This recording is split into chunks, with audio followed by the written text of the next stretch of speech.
There we are, my little honeybee. You can just put me down on the couch. I don't have a couch. Oui, my darling.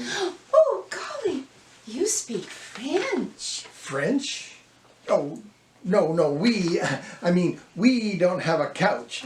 Don't forget, now that we're married, everything you own is ours. Mine! Yeah, and yours, so it's we don't have a couch. Why don't we have a couch? I couldn't afford one on the meager salary you paid me. Meager? Meager? I pay you quite handsomely, I think. After all, child labor never draws too high of a salary. Yes, it was only because of you I was able to afford this humble home. And now it is mine for a long, long time. Ours. Yes, hours, days, weeks, months, years. Oh, what comes after years? No, ours. The house is ours. Don't forget, now that we're married, everything you own is ours. Mine and yours. Oh, I'm so lucky to have married you. I must be the happiest girl in the world. Are you happy, Filthy? Oh, I'm ecstatic. Mainly because now I don't have to pay her to work for me. Mrs. Filthy McGreedy. It has a certain ring to it, doesn't it? Oh, and speaking of rings, I seem to have torn my wedding band. I told you to be careful, you ungrateful wretch. The cigar that came off of cost me a whole nickel. What do you think, they give away wedding bands? Sheesh. I'm sorry. And it was lovely, too. No, don't snivel. It's all right. I'll get you another. Oh, you are so good to me. Think nothing of it, my darling. I'll just mark it down here. There. That makes 3 favors you owe me now. How about if I shine your shoes? Oh, that doesn't count. Fetch you your pipe, your slippers, and your paper? Well, a good wife is expected to do that. How about, while you're at the office working hard, I'll bake your favorite cake?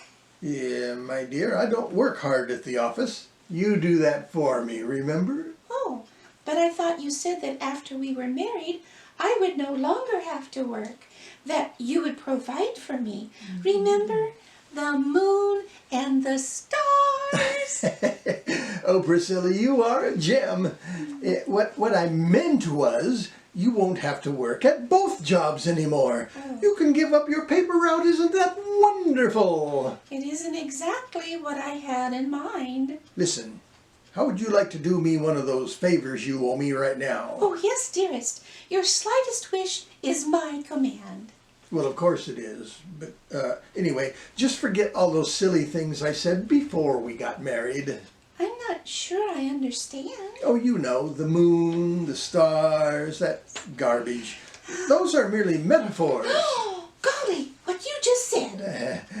Isn't she cute? Don't worry, Sugar Plum. You can have whatever your little heart desires. Within certain limits, of course. Limits? You're going to have to learn how to budget, my dear. We can't just be throwing my money around now, can we? Well, now, it's been a big day, but lunchtime is just about over. Shouldn't you be getting back to the office? But it's our wedding day. Well, the wedding's over and done with. You can't live in the past. But couldn't I have the afternoon off just to spend with you? Well, and what would the rest of my workers say?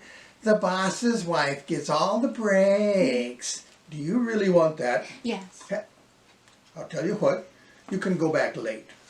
Sit down, my dear, while I explain a few things. There's no place to sit. Oh, well then here, as long as you're up, you may as well dust. You see, Priscilla, there are 2 kinds of people in this world. Those who marry for love, and those who marry for money. Which kind are you? I hope I haven't been taken in by your innocent looks and beguiling charm.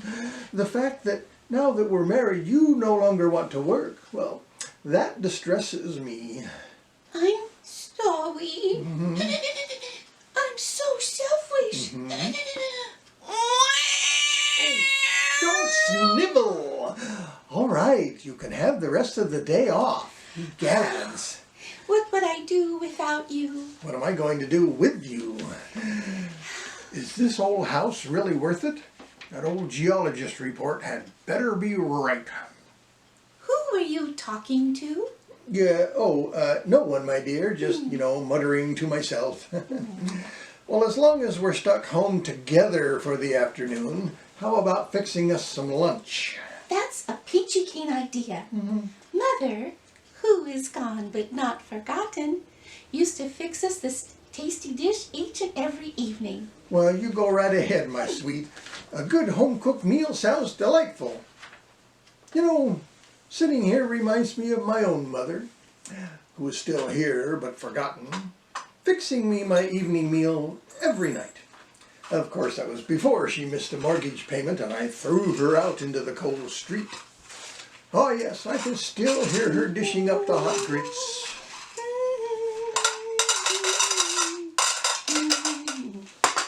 What is that?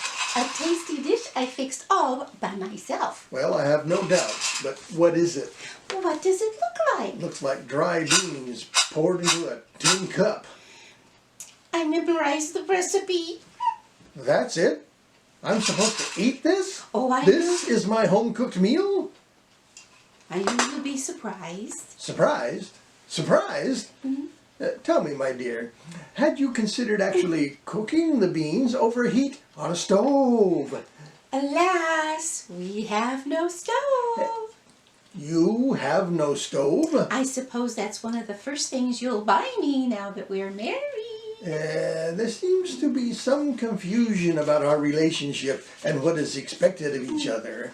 You see, my dear, your role is simple. I only want us to be happy. Well, and you shall be. After all, she has me. After all, I have you. The minister even said so. Do you remember the look on his face when instead of saying, I do, you said, can I get back to you on that? I only wish that Mother, who is gone but not forgotten, could have been there. Yeah, that's all I need. She always thought I would marry Thomas True. That bumbling idiot. How dare you say such a thing about my mother, who is gone? I meant that other name. Thomas True? Oh, I almost did marry him. Remember that day you tied me up and left me at the railroad tracks with the 3:15 due? There I was, with my wagon at St. Gorge, when suddenly you leaped up from beneath a rock. I screamed in terror, "Woo!" and struggled against the ropes, struggle, with which you bound me. As you carried me onto the trestle over St. Gorge, I almost fainted. Sign the papers, you demanded. I cannot, I pleaded. When all of a sudden, from far side of the trestle, I heard a whistle. No, a train whistle. Oh. Oh, it was a 3:15, nearly on schedule. Again you demanded my signature, and again I refused. The train was now less than 50 yards away and rushing towards me. You callously laughed and stepped back out of the way. I remember your screaming as you fell off the trestle. The train was upon me when suddenly...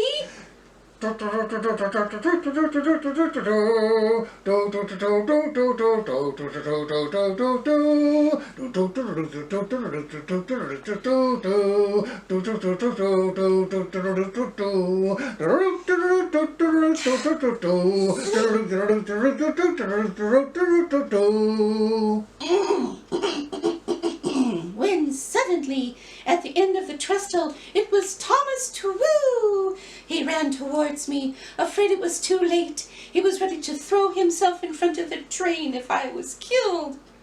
Just at the last possible second, he reached me and pulled me to his side. The train thundered by so close, it cut the ropes on my baby ankles and my wrists, but I received nary a scratch.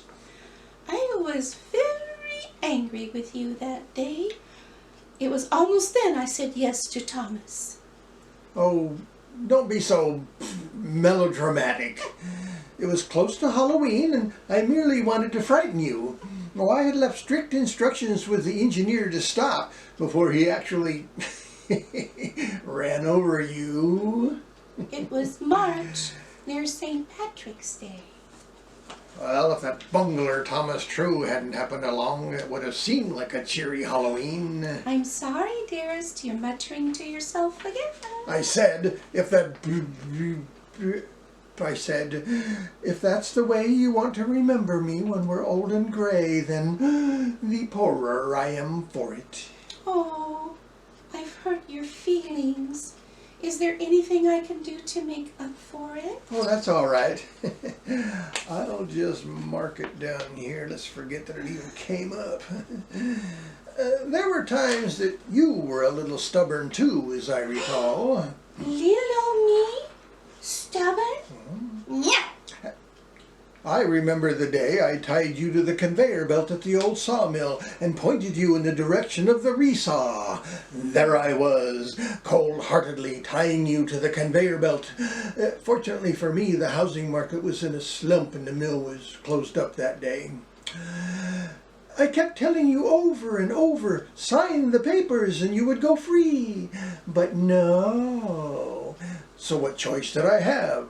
I made sure the ropes were secure, and then I started the saw. Faster and faster it spun, shrieking its shrill song of death. Again I asked you to sign. Again you turned your head away.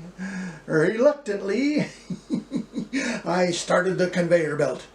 As you began inching closer and closer to the whirling blade, I pleaded with you one last time, please sign the papers. When suddenly... Oh.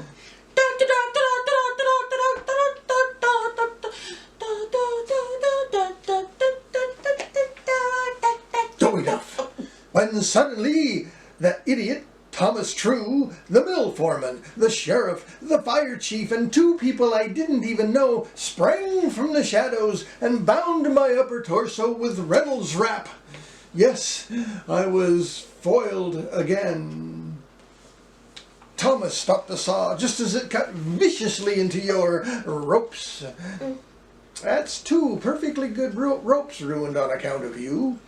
And also on account of you, I had to spend the better part of an afternoon oh how humiliating, in jail, while my shyster lawyer bailed me out again. And all because you were too stubborn to write your name on a silly little piece of paper egads. Mother, who is gone but not forgotten, told me to never sign anything first without reading the fine print. The fine print you had on that paper looked like chicken scratchings. It was chicken scratchings. I told you the conditions of that fine print. If at any time you were not fully and completely satisfied with the conditions of that contract in which you essentially gave me everything you own, you were fully entitled to a partial refund within 30 days or 30 minutes, whichever comes first. Why were you so anxious to hold the deed to our humble home? Why? I asked you first. Priscilla. Yes? I have a secret that I'm debating on whether or not to let you in on. Oh, secrets? I just love secrets.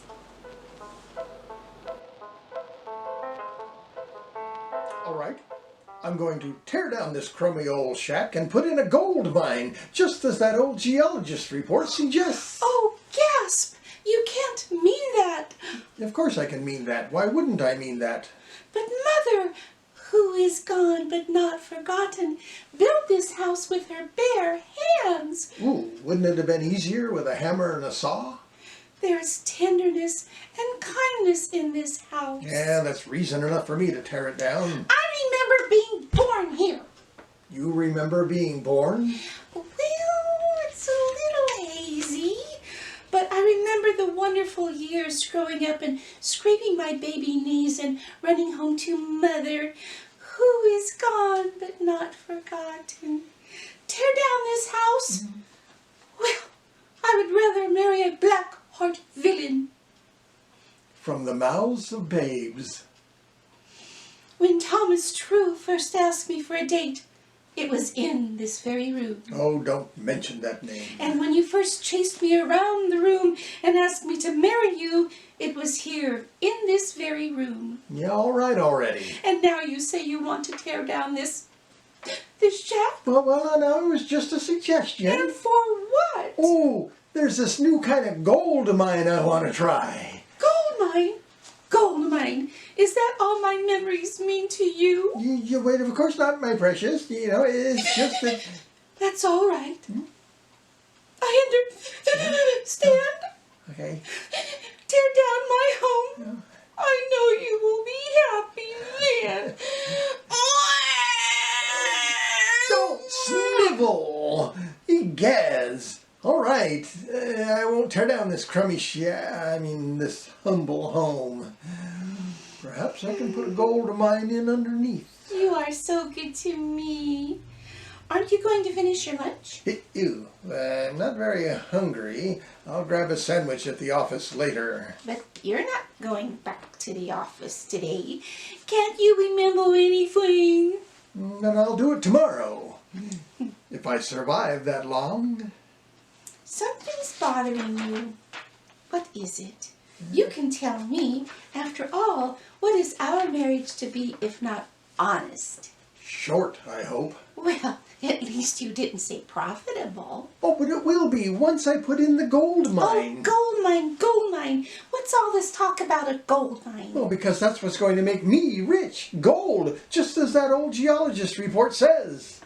I don't remember that old report saying anything about a gold mine. Oh, but it does. See here.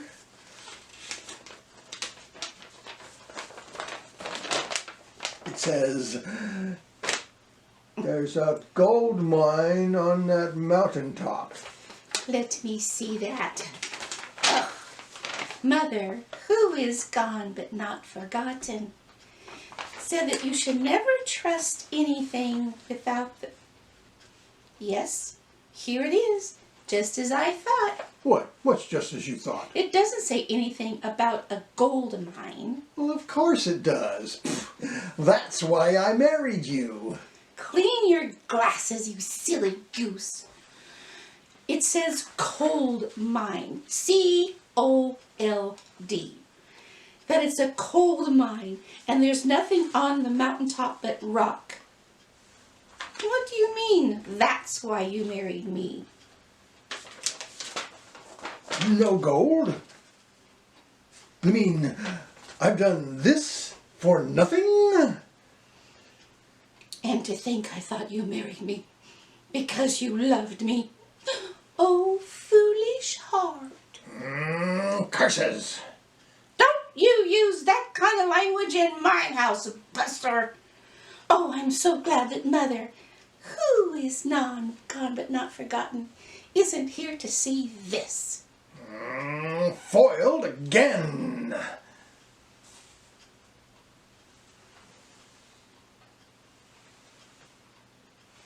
Thank you.